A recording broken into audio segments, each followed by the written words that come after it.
You wanted to know if labor for twins takes longer than labor for one baby.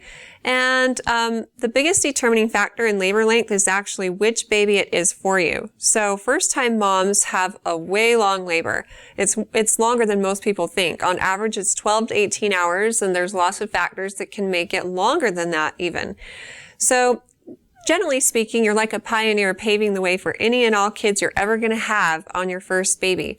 In addition to the longer labor length, you have to push for 1 to 2 hours in order to stretch all the tissues and allow for the baby to fit out and be born.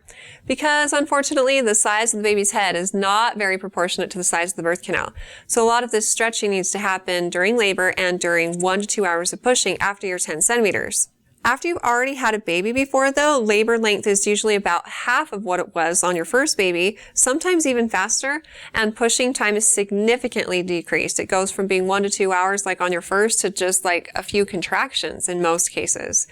And so in the case of twins, there's other implications that you would think about. The first is the mode of delivery. For example, if your twins aren't head down, then your doctor is going to recommend a C-section and you won't even have to labor.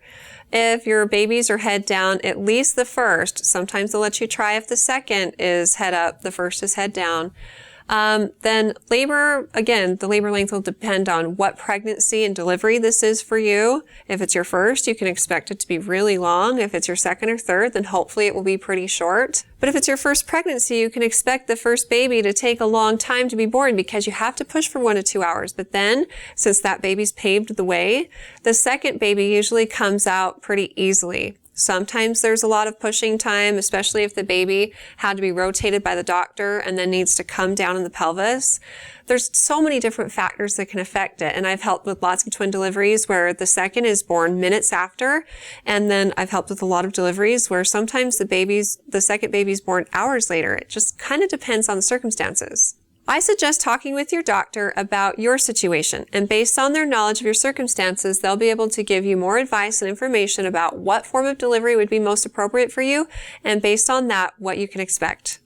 Good luck with everything, and if you have more questions for me in the future, feel free to ask them on our Facebook page at facebook.com/Intermountain Moms, and recommend us to your friends and family too.